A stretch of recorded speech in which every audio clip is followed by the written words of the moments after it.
Welcome to Hallucination Hippies. I'm Jason, and this is the first episode of a project that I've been wanting to launch for a long time. Here, we explore the unknown, UFOs, consciousness, and those places where secrecy, science, and myth all kind of collide.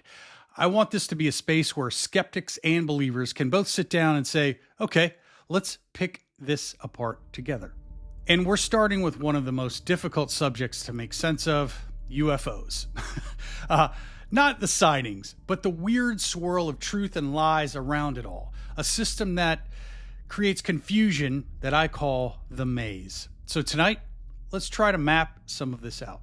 If you're new to UFOs, you may think the maze is just the mystery of objects themselves, the lights in the sky, or reports of strange craft. But for anyone who's studied this for a while, the maze is really about the information, the stories, the denials, the leaks, the psyops.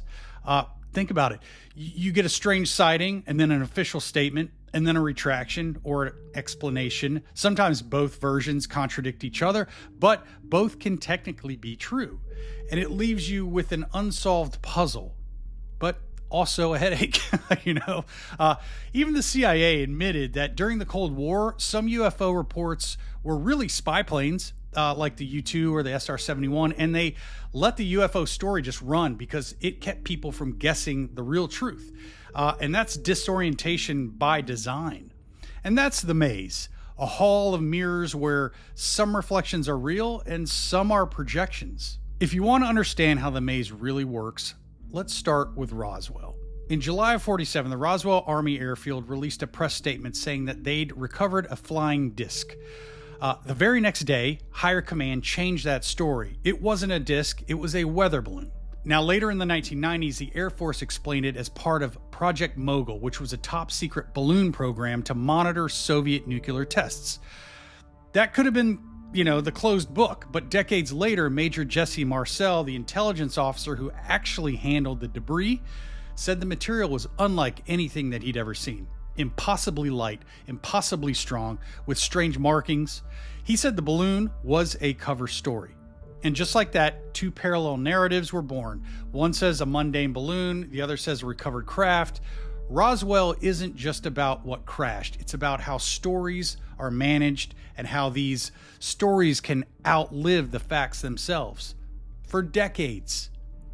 Now, this part of the maze is harder to swallow, but it's crucial. Governments have deliberately seeded false UFO stories into the public. Deception.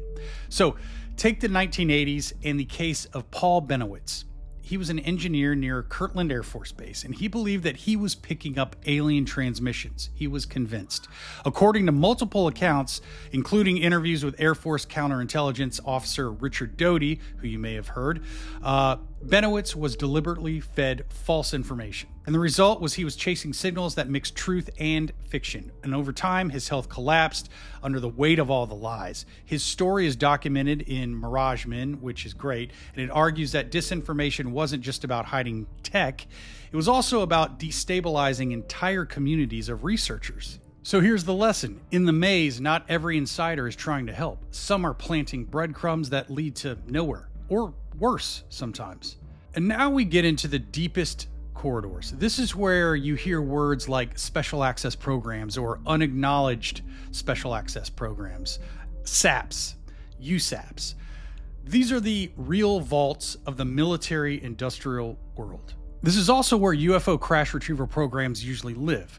For example, Bob Lazar said in 1989 that he worked at a site called S4, where he was reverse engineering alien craft, and he described propulsion powered by a stable version of something called Element 115. The problem, his educational records don't line up, and no stable version of 115 existed at the time. His story is unproven, but it shaped UFO narrative forever.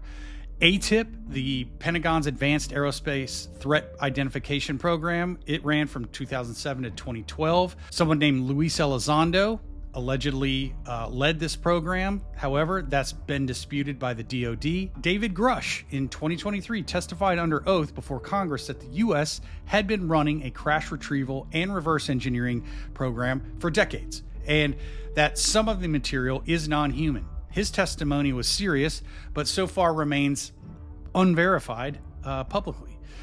The Pentagon's Arrow report, released in March 2024, concluded that after reviewing decades of cases, no verifiable evidence exists that the U.S. or contractors possess extraterrestrial technology. And that's the official line today from Arrow.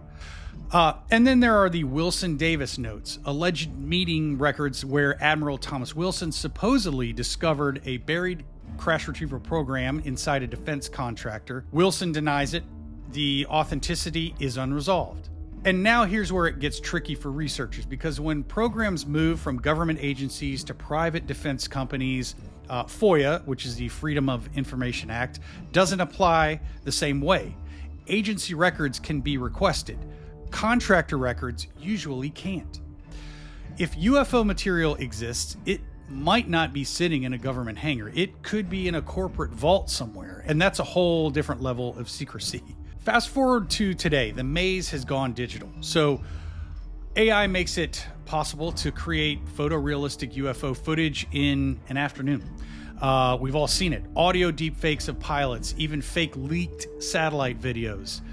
And the effect is brutal because even real evidence risks dismissal because everyone assumes that it's just another fake. So ask yourself, what's more effective than hiding the truth? Flooding the world with so many versions of the story that no one can tell what's real anymore. Noise is the new cover-up, and it's working.